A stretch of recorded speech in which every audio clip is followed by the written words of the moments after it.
J'ai vécu une expérience un petit peu bizarre il y a quelques jours. J'ai 2 de mes enfants qui font de la danse, du cheerleading plus exactement. Et ils participent régulièrement à des compétitions. Histoire de vous situer un petit peu, voilà à quoi ça ressemble.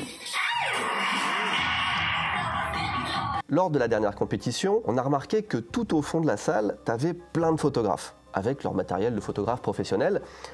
Mais c'était pas des photographes professionnels. En général, tu as plusieurs types de personnes qui prennent des photos ou des vidéos quand tu as un événement comme ça. Tu as les parents, la famille, les amis, les organisateurs, les médias. Et puis tu as ceux qu'on a un petit peu plus de mal à qualifier, parce qu'on voit bien qu'ils prennent pas des photos pour avoir un souvenir ou pour couvrir l'événement, mais peut-être bien pour d'autres raisons. Vous l'avez compris, on va parler, et ça fait longtemps, d'un sujet qui fâche un peu au Japon. Vous savez que c'est pas facile de parler de ça sur YouTube, alors merci pour le soutien, les commentaires, les pouces en l'air, tout ça. Et merci plus que jamais au sponsor de cette vidéo, notre partenaire de toujours, CyberGhost VPN. Bonjour. Vous pensez savoir ce que c'est qu'un VPN, mais la vérité c'est que non. Pour la plupart des gens, un VPN ça sert juste à débloquer le contenu géolocalisé de Netflix et de Disney+ pour avoir tout le catalogue disponible. Oui, ça sert à ça, mais ça sert à ça pourquoi? Parce qu'il se trouve que l'internet dans le monde entier est vraiment compartimenté. Chaque pays presque a un internet différent. Le saviez-vous ça? En fonction du pays où vous vous trouvez, vous n'avez quasiment jamais les mêmes prix sur internet. Un exemple tout con, vous voulez prendre un billet d'avion, si vous l'achetez depuis la France, vous risquez de le payer beaucoup plus cher que si vous le prenez depuis un autre pays. Et le VPN, c'est ce qui va vous permettre de tester des connexions depuis tous les pays du monde pour avoir les prix les moins chers. Vous êtes sur YouTube, YouTube Premium, je sais pas combien ça coûte en France, je sais que c'est une blinde. Il y a des pays, c'est moins de 2 €. Et il y a plein de trucs comme ça, c'est vraiment pour tout et de plus en plus. Mon quotidien, c'est les ventes aux enchères et les sites de petites annonces au Japon. Autant pour mon plaisir que pour mon travail. Si vous voulez trouver une Dreamcast Hello Kitty au Japon, depuis la France, vous ne pouvez pas. Les sites sont tout simplement inaccessibles. Après, il n'y a pas que ça, il y a aussi les problèmes de droit. Par exemple, en France, la Formule 1, c'est pas gratuit. En Belgique, ça l'est. Il y a plein de raisons d'utiliser un VPN, surtout que CyberGhost VPN, c'est à peine plus de 2 € par mois et pour ce prix-là, vous débloquez l'internet du monde entier. Et je vous passe l'aspect sécurité évidemment parce que ça masque votre adresse IP. Vous pouvez vous connecter sur le Wi-Fi public de façon beaucoup plus sécurisée. En plus, avec le lien en description, si vous prenez l'abonnement de 2 ans, vous avez 4 mois offerts et vous avez surtout 45 jours satisfaits ou remboursés. Donc essayez-le, regardez tout ce que vous pouvez faire avec. Si ça vous plaît pas, ça vous plaît pas. Si ça vous plaît, vous restez abonné. Ça nous arrange parce que ça soutient directement la chaîne, surtout sur ce genre de vidéos. Merci. Les pervers au Japon, on est tous d'accord pour dire que c'est pas ouf, mais d'un autre côté, on aime bien ça quand même, voire même on l'encourage. J'explique. Personnellement, je suis de la génération Club Dorothée et j'ai grandi avec des animés comme Dragon Ball. Est-ce qu'on parle de Tortue Géniale?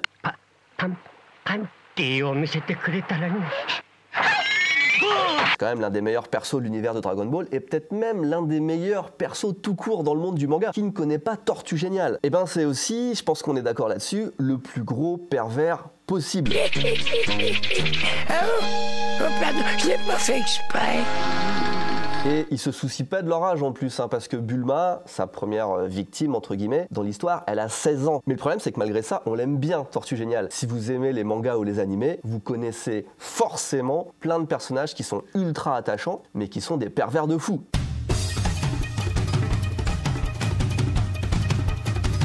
Attention, mon but, c'est pas de dire les mangas, c'est pas bien, ça incite les gens à mal se comporter, blablabla. Je souligne juste que il y a une grande représentation de comportements pervers dans la culture populaire japonaise. Remember, hentai is justice. Mais alors, me direz-vous, au Japon, comment ça se traduit ces phénomènes pervers dans le quotidien? Eh bien, vous allez voir de plein de façons différentes. Je vais commencer par le plus soft jusqu'au plus hardcore / illégal et vous allez voir que c'est très spécial. Regardez cette enquête de Michel Perrault. Il y a énormément de conventions, de rassemblements, de salons au Japon, particulièrement à Tokyo. Ça m'étonnerait même pas que ce soit la ville au monde avec le plus d'événements par jour. Et bien souvent, dès qu'on est dans le thème un petit peu animé, manga, jeux vidéo, on trouve un coin cosplay. Et le coin cosplay, pour une partie des visiteurs, mais aussi, et c'est très important de le comprendre, pour une partie des cosplayeuses, c'est un shooting de photos sexy. Je vais vous montrer en même temps que je vous parle ce que ça donne quand une cosplayeuse très populaire, parmi les plus populaires du pays, se déplace dans un événement spécial. Vous voyez déjà derrière elle pas mal de photographes qui la prennent en photo. Et bien voici la même scène vue d'un petit peu plus loin. C'est impressionnant, hein. Ils sont des milliers, c'est fou. Ça, c'était le Comiket 97 en 2019. Et c'était pas juste une fois, hein. Regardez, je peux vous montrer une autre photo prise au même endroit, mais à une autre période de l'année, durant une autre saison. Ça peut même arriver aussi en dehors d'événements spéciaux. Par exemple, dans les rues de Tokyo. Pour Halloween, par exemple, il peut y avoir des attroupements. Ça arrive pas tout le temps, hein. Et là, c'est quand même plutôt bon enfant. Tout le monde est consentant. Les filles savent qu'elles vont avoir leurs photos sexy sur tous les ordinateurs du Japon très vite. Et c'est ce qu'elles veulent. Mais encore une fois, ça reste entre personnes, entre adultes consentants. Donc pourquoi pas. En revanche, il y a des choses qui sont moins sympas. Ça s'appelle Tosatsu. C'est les photos volées. Là, on est un petit peu dans une zone grise où, à la fois, on a le droit de prendre des photos lors d'événements, par exemple, mais les personnes qui ont été prises en photo sont pas forcément consentantes ou même pas forcément au courant, ou alors sont au courant mais veulent pas qu'on utilise les photos d'une certaine manière. J'en reviens donc à ma compétition de cheerleading. C'est beaucoup de très jeunes filles habillées courtement, mais elles sont venues là pour danser, pas pour se retrouver sur des blogs chelous. Le mois dernier, au Japon, il y a un article qui est paru dans lequel on lisait que 70% des hôtesses de l'air, des compagnies aériennes japonaises, disaient avoir été prises en photo, ou du moins soupçonnées d'avoir été prises en photo de façon cachée. Et c'est pareil, elles sont pas là pour ça. Autre exemple qui est assez récent aussi, durant l'organisation des Jeux Olympiques qui devaient se tenir techniquement en 2020 au Japon avec du public, ça n'a pas été le cas mais à la base c'était prévu comme ça. Le comité olympique japonais était en train de réfléchir à des mesures pour que justement on ne puisse pas prendre des photos déplacées des athlètes féminines. Que pareil, elles sont là pour faire du sport, pas pour voir leur cul affiché sur tous les réseaux sociaux. Mais au-dessus de ça, évidemment, il y a un palier au-dessus. Et là, pour le coup, on rentre dans quelque chose qui, il n'y a pas d'ambiguïté, est vraiment illégal. Le phénomène le plus courant, c'est la prise de photos sous les jupes des filles. J'ai appris d'ailleurs que ça portait un nom, ça s'appelle l'upskirting. Et regardez, je vais faire une expérience avec vous. Je vais prendre une photo avec mon téléphone portable. Là, je suis en mode silence en plus. Je vais prendre la photo comme ça vous allez voir à quoi ça ressemble. Vous avez entendu ce bruit-là? Même chose pour une vidéo. Ce bruit que vous venez d'entendre, là, c'est obligatoire pour tous les smartphones qui sont vendus au Japon. Et c'est juste pour rendre plus difficile l'upskirting. Je ne sais pas à quel point c'est efficace, mais apparemment pas tellement.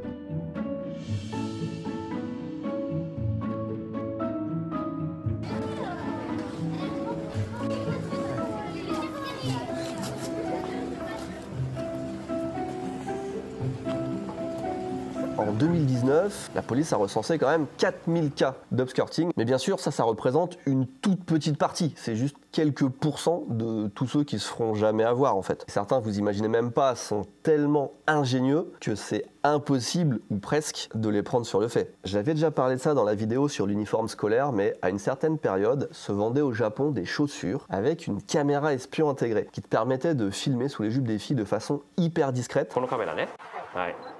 En 2014, la police avait fait fermer une de ces entreprises qui vendait ça, et en seulement 2 ans d'activité, ils avaient déjà eu plus de 2500 clients, juste pour une entreprise. C'est énorme. Plus original encore, en 2015, l'anecdote est incroyable, hein, accrochez-vous bien, la police arrête un homme de 28 ans, à Kobe, qui se cachait sous les plaques d'égout pendant des heures et des heures, juste pour regarder les filles passer et prendre des photos et des vidéos sous leur jupe. Et sa mère, pour sa défense, avait dit « Attention, mon fils n'est pas un pervers, simplement il aime bien se cacher dans les égouts. » Voilà. C'était pas une avocate, sa mère, je pense, parce que c'est pas une très bonne défense. Ça le rend pas moins chelou, hein, le gars. D'ailleurs, c'est peut-être le moment de parler de ça. Souvent, ce genre de personne prend de la prison avec sursis, prison ferme parfois, et aussi une amende à payer. Mais la vraie punition, c'est pas ça. La vraie punition, c'est que les médias le défoncent. Il y a zéro pitié. Ça balance le nom, ça balance le quartier, ça vient avec des caméras devant ta porte. Ta boîte, si t'as un travail, évidemment, te licencie. T'as plutôt intérêt à avoir des économies de côté pour pouvoir refaire ta vie et celle de toute ta famille dans un autre quartier de la ville, voire du pays. Et autre anecdote, il y en a beaucoup, hein, évidemment, mais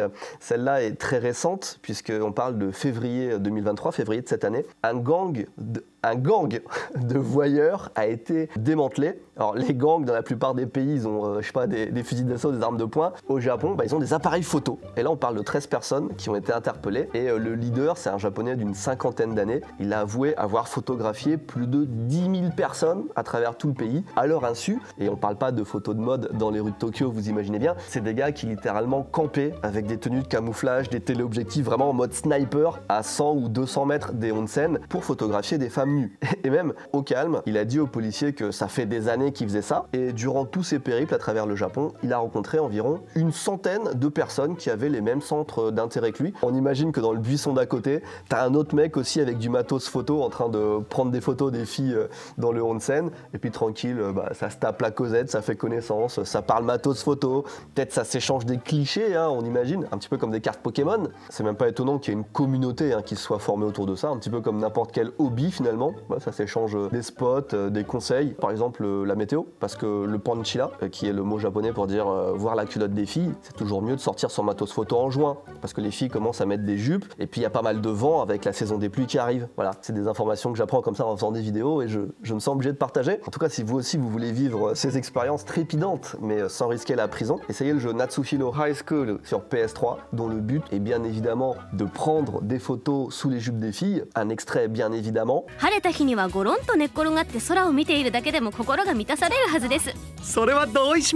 La notion de pervers, c'est quand même assez subjectif, assez personnel. Un mec qui prend des photos, par exemple, certains vont dire c'est horrible, et d'autres probablement vont dire balèque en fait. On sait jamais trop où placer la barre. On parlait des mangas il y a quelques minutes. En fonction des pays, pas mal de choses peuvent être censurées en sortant du Japon. L'alcool, les cigarettes, et bien évidemment le contenu un peu trop sexualisé. Pour reprendre l'exemple de Dragon Ball, ça avait été censuré en France pour cause de violence. Et il faudra aussi parler des dessins animés, notamment des dessins animés japonais qui sont exécrables, qui sont terribles. Mais dans d'autres pays, c'est arrivé sur une chaîne espagnole en l'occurrence, il n'y a pas si longtemps, elle a refusé de diffuser Dragon Ball parce qu'elle trouvait l'animé sexiste. Donc tous les pays du monde ont des valeurs différentes, et ce qui est sûr, c'est que les Japonais sont quand même dans l'ensemble plus permissifs là-dessus que beaucoup de pays occidentaux. Donc c'est dur de juger, je mets ça entre guillemets, ce qui se passe au Japon en ayant une éducation française. Et j'ai un exemple concret pour illustrer vraiment ce que j'ai en tête. Dans les kombini, les petites supérettes japonaises, la plupart des mangas vendus en format magazine ressemblent à ça, ou alors à ça. Et c'est moins le cas maintenant parce que tout le monde a un smartphone, mais il y a quelques années, on voyait plein de Japonais lire ça dans le train, sans gêne, genre devant tout le monde, et personne les calculait. Et ma première réaction quand je suis arrivé au Japon en voyant ça, c'est putain mais c'est chaud quand même. Enfin, faut vraiment être en manque pour lire ce genre de truc devant tout le monde. Et ben en fait non, pas forcément. Et je vais vous montrer ça de plus près. Alors j'ai pris ces deux magazines-là, mais également celui-là et celui-là. À première vue, c'est vrai que ça a l'air d'être quelque chose d'un petit peu coquin.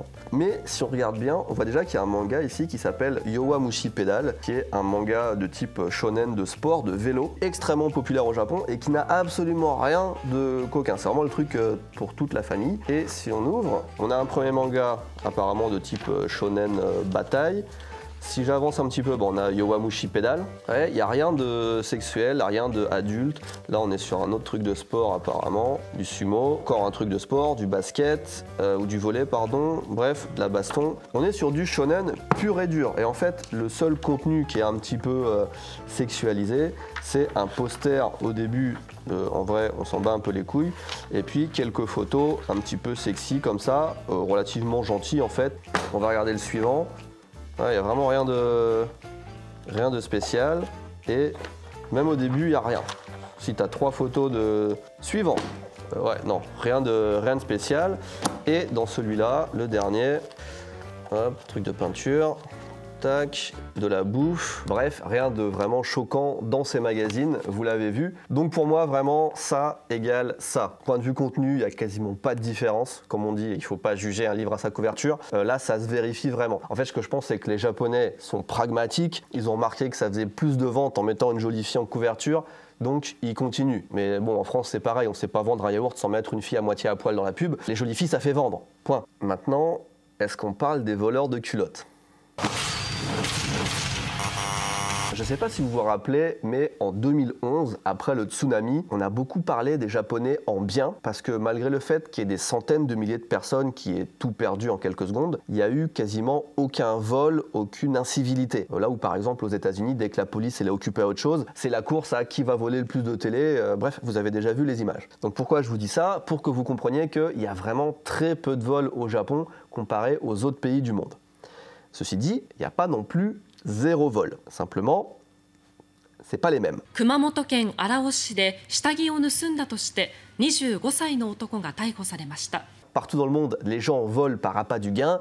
Au Japon, je sais même pas pourquoi ils font ça d'ailleurs, c'est complètement con. Alors attention, c'est sérieux, hein. On mène des enquêtes, on recueille les témoignages, ça place des caméras de surveillance, ça fait des reconstitutions. Regardez, lui, il prend carrément tous les sous-vêtements de la famille, c'est chaud. Allez, on se fait, pour le plaisir, un tour d'horizon des plus beaux butins des voleurs de culottes. Septembre 2021, nous sommes à Beppu, dans le sud du Japon, très belle ville onsen, très touristique. Un homme de 56 ans est accusé d'avoir volé des sous-vêtements dans les lavomatiques. On retrouve chez lui 730 pièces de lingerie.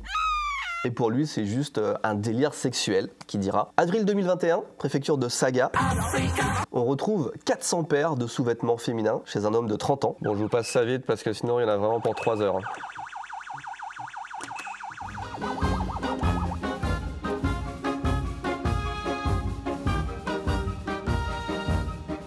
Je pense qu'il y a des mecs dans la police japonaise qui sont payés pour étaler des centaines de culottes dans des hangars pour les prendre en photo quand même.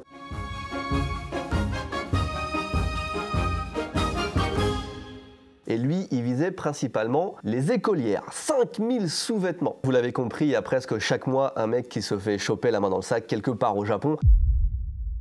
Et puis il y a tous ceux qui ne se sont jamais fait choper. Hein. Donc voilà, peut-être que je vous tiendrai informé en temps réel sur les réseaux sociaux. Il y a 8% des femmes qui disent avoir déjà eu des sous-vêtements, un ou plusieurs sous-vêtements volés au Japon. Ça doit créer un gros sentiment d'insécurité, j'imagine. Surtout que 2 fois sur 3, c'est chez toi que ça se passe, genre sur ton balcon, dans ton jardin. Et il y a un quart des victimes qui disent qu'elles ont eu plus de 4 sous-vêtements qui ont disparu. Donc là, on n'est plus dans le « Ah, j'ai perdu ma culotte, mais peut-être qu'elle est tombée derrière la machine à laver ». Non, quand ça fait 3 ou 4 fois, il n'y a plus de doute. Surtout que des fois, il y a même des culottes qui réapparaissent plusieurs heures ou plusieurs jours plus tard. Et des fois, elles ne sont pas propres. Bon appétit si vous êtes en train de manger. Bien sûr, les sous-vêtements, c'est le plus connu. Mais pour votre information, je vous signale aussi qu'il y a le game des chaussures, avec celui qui va renifler les chaussures des écolières, par exemple. Lui, il avait une vingtaine de paires de chaussures volées chez lui. Et plus original, en septembre 2022, donc il n'y a pas si longtemps que ça, la police a arrêté un voleur de kawaii. On a retrouvé chez lui 360 kawaii de vélo, des kawaii de vélo volés. Et ouais, c'est son truc, quoi. Je me rends compte qu'en vous disant ça, ça peut inquiéter du monde, particulièrement les femmes. Donc, avant de passer à la 3e catégorie, qui risque d'inquiéter encore plus les femmes, j'aimerais quand même relativiser un peu. Le Japon, ça reste l'un des pays les plus sûrs du monde. Mais vraiment, en 2022-2023, il est dans le top 10 des pays les plus sûrs du monde. La France, à titre de comparaison, est 65e, à égalité avec le Malawi. Et le Japon, c'est aussi dans le top 10 des pays les plus sûrs pour voyager seul étant une femme. Donc vous avez clairement beaucoup moins de chances d'avoir un problème en vous baladant seul la nuit dans Tokyo que dans presque n'importe quelle autre grande ville du monde. Ceci étant dit, le chikan. Vous avez peut-être déjà entendu le mot chikan qui vient tout droit du Japon et qui désigne le fait de tripoter des femmes dans les transports en commun, plus ou moins, principalement les collégiennes et les lycéennes qui en sont les premières victimes. Pas que, mais c'est quand même les plus visées. C'est un problème au Japon qui dure depuis des dizaines d'années. Il y a certains wagons de train et de métro même qui sont réservés aux femmes, aux heures de pointe, pour éviter ça, mais malgré tout on voit régulièrement des incidents aux infos ou sur les réseaux sociaux. D'après l'Agence nationale de la police japonaise, justement, entre 1300 et 1400 cas d'agression sexuelle sont rapportés chaque année depuis 2018 dans les transports en commun. L'immense majorité des cas n'est pas répertoriée, c'est sûr, donc on ne sait pas vraiment à quelle fréquence ça arrive, mais ça arrive assez souvent pour que presque 100% des japonaises aient au moins une anecdote salace à ce sujet. C'est pas tous les jours non plus, peut-être que ça leur arrive 1 ou 2 fois dans la vie, mais c'est déjà 1 ou 2 fois de trop, on est d'accord. Le truc c'est que le chikan, ça prend tellement de formes différentes, parce qu'on pense toujours au fait d'essayer de tripoter ou de se frotter à une fille ou d'essayer de prendre des photos de sa culotte. L'upskirting, comme je disais. Mais non, le chican, ça regroupe toutes les perversions, slash fantasmes, slash fétichisme, je sais même pas comment désigner ça. Ça peut être le gars qui va s'approcher de toi pour sentir ton parfum, celui qui va te caresser les cheveux, celui qui va mettre sa main sur le siège au moment où tu t'assois, ceux qui vont faire semblant de dormir sur toi, celui qui s'exhibe, celui qui va se toucher, ceux qui vont peut-être te dire des choses obscènes ou déplacées. Aurais-tu l'extrême amabilité de me montrer ta culotte? Bref, vous avez compris l'idée, ça peut être beaucoup de formes d'agression différentes, parfois même difficiles à cerner.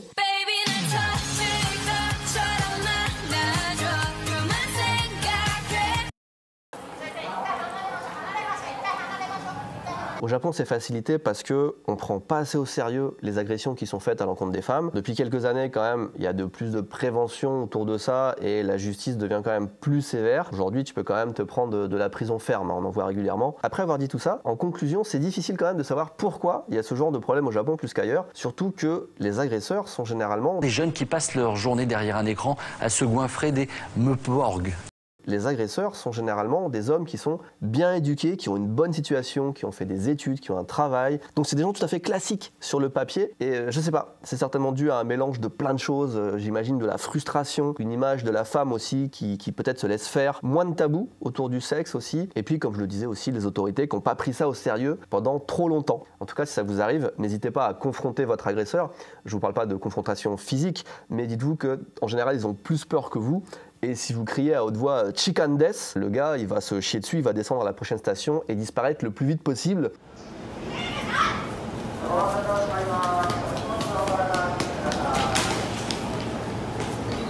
Mais encore une fois, il ne faut pas que ça vous décourage de venir au Japon, ce que je vous dis. Je disais, Japon top 10 des pays les plus sûrs. C'est des chiffres en plus qui prennent en compte la situation géopolitique, l'armée, etc. D'un point de vue vraiment sécurité au quotidien, en vrai, c'est un solide top 3. Avant de se quitter, on va faire retomber un petit peu la pression avec quelques idées marketing qui découlent de cet aspect pervers de la culture japonaise. Déjà, les évidences, le marché du film pornographique, qui finalement n'a pas beaucoup d'efforts à fournir pour ces scénarios de films. Ils ont juste à lire la presse finalement, parce que tous les genres de films X au Japon, c'est littéralement chikan, tosatsu, cosplay, panchira, écolière. C'est littéralement tout ce qu'on vient de voir dans cette vidéo. Et après, évidemment, il y a tous les produits en vente. On connaît par exemple les fameuses culottes usagées. J'en ai montré il n'y a pas longtemps quand on a fait la visite intégrale du plus grand sex shop du Japon. Mais il n'y a pas que ça. On notera le très utile bavoir culotte, mais aussi la lingette culotte pour nettoyer ses lunettes. Et mon préféré, la couverture de selle de vélo culotte. Qu'est-ce que c'est rigolo! Bref, vous avez compris le délire. Je vous laisse là-dessus. N'oubliez pas de lâcher votre meilleur pouce en l'air, votre commentaire si vous aimez ce genre de vidéo. Sinon, YouTube va l'enterrer, comme d'habitude. Et je remercie plus que jamais CyberGhost VPN pour leur soutien sur ce genre de vidéos. Si vous cherchez un bon VPN, pensez à eux. Il y a le lien dans la description. Et vraiment, chaque abonnement que vous prenez en passant par le lien soutient directement la chaîne. Donc, merci à eux, merci à vous et à très bientôt. Des bisous très respectueux.